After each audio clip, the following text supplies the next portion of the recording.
ಓಂ ಶ್ರೀ ಗುರುಭ್ಯೋ ನಮಃ. ನಮಸ್ಕಾರ ವೀಕ್ಷಕರೇ, ನಾನು ನಿಮ್ಮ ಪಂಡಿತ ರಾಘವೇಂದ್ರ ಆಚಾರ್ಯ ಮಾಡೋದು ನಮಸ್ಕಾರಗಳು. ವೀಕ್ಷಕರೇ, ದೈವಫಲ ಯೂಟ್ಯೂಬ್ ಚಾನಲ್ಗೆ ಸ್ವಾಗತ.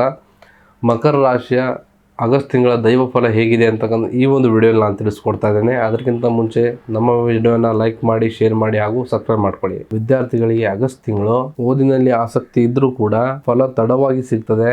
ಆದ್ರಿಂದ ನಿರಾಶೆ ಆಗುವಂತ ಅಗತ್ಯವಿಲ್ಲ. ಪ್ರತಿದಿನ ಸಣ್ಣ ಪ್ರಯತ್ನವೇ ದೊಡ್ಡ ಯಶಸ್ಸಿಗೆ ಕಾರಣ ಆಗ್ತದೆ. ಸ್ನೇಹಿತರೊಂದಿಗೆ ಹೋಲಿಕೆ ಮಾಡೋದನ್ನ ಬಿಟ್ಟು ನಿಮ್ಮ ಪ್ರಗತಿ ಮೇಲೆ ಗಮನವನ್ನು ನೀಡಿ. ಇನ್ನು ನಿಮ್ಮ ಉದ್ಯೋಗ ಕ್ಷೇತ್ರದಲ್ಲಿ ಕೆಲವೊಂದು ಬದಲಾವಣೆಗಳು ಕಂಡು ಬರ್ತಾ ಇದೆ. ಹೊಸ ವಿಭಾಗ, ಹೊಸ ಜವಾಬ್ದಾರಿ ಹಾಗೆ ಹೊಸ ಅಧಿಕಾರಿಯೊಂದಿಗೆ ಕೆಲಸ ಮಾಡುವಂಥ ಸಂದರ್ಭ ಬರ್ತದೆ.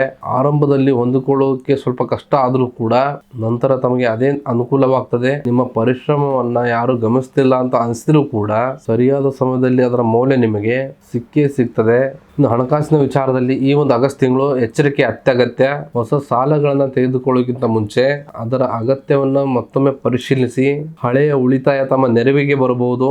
ಇನ್ನು ವ್ಯಾಪಾರ ಮಾಡೋರಿಗೆ ಈ ಒಂದು ಆಗಸ್ಟ್ ತಿಂಗಳು ತಾಳ್ಮೆ ಬಹಳ ಮುಖ್ಯ. ತಕ್ಷಣ ಲಾಭ ಸಿಗದಿದ್ರೂ ಕೂಡ ಗ್ರಾಹಕರ ವಿಶ್ವಾಸ ಹೆಚ್ಚಾಗ್ತದೆ. ಹಳೆಯ ಯೋಜನೆಗಳನ್ನ ಮತ್ತೊಮ್ಮೆ ಪರಿಶೀಲಿಸಿದ್ರೆ ಹೊಸ ಅವಕಾಶಗಳು ಕಾಣ್ತದೆ. ಪಾಲುದಾರರೊಂದಿಗೆ ಪ್ರತಿಯೊಂದು ವ್ಯವಹಾರವನ್ನ ಲಿಖಿತ ರೂಪದಲ್ಲಿ ಇಟ್ಕೊಳ್ಳೋದು ಬಹಳ ಒಳ್ಳೆಯದು. ಪ್ರೀತಿ ಜೀವನವನ್ನ ಭಾವನೆಗಳಲ್ಲಿ ಮನಸ್ಸಿನಲ್ಲಿ ಇಟ್ಕೊಳ್ಳುವಂತ ಬದಲು ಸರಿಯಾದಂತ ಸಮಯದಲ್ಲಿ ಹಂಚಿಕೊಳ್ಳೋದು ಬಹಳ ಉತ್ತಮ.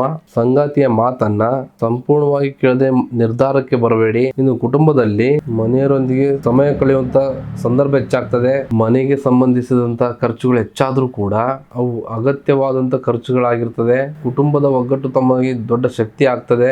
ಈ ಒಂದು ಆಗಸ್ಟ್ ತಿಂಗಳು ಪ್ರತಿ ಶನಿವಾರ ಶ್ರೀ ಶನೇಶ್ವರ ಸ್ವಾಮಿ ದೇವಸ್ಥಾನಕ್ಕೆ ಭೇಟಿಯನ್ನು ನೀಡಿ ಎಳ್ಳೆಣ್ಣೆ ದೀಪವನ್ನು ಹಚ್ಚಿ ಕಾಗೆಗಳಿಗೆ ಆಹಾರವನ್ನು ಹಾಕಿ ವೃದ್ಧರಿಗೆ ಸಹಾಯನ ಮಾಡಿದ್ರೆ ನಿಮ್ಮ ಜೀವನದಲ್ಲಿ ಇರ್ತಕ್ಕಂಥ ಅಡೆತಡೆಗಳು ನಿಧಾನವಾಗಿ ಕಡಿಮೆ ಆಗ್ತದೆ. ಈ ಒಂದು ಆಗಸ್ಟ್ ತಿಂಗಳು ತಮ್ಮ ಅದೃಷ್ಟ ಸಂಖ್ಯೆ 8, 17 ಮತ್ತು 26. ಅದೃಷ್ಟ ಬಣ್ಣ ನೀಲಿ ಮತ್ತು ಕಪ್ಪು. ಇದಾಗಿತ್ತು ಮಕರ ರಾಶಿಯ ಆಗಸ್ಟ್ ತಿಂಗಳ ಮಾಸ ಭವಿಷ್ಯ.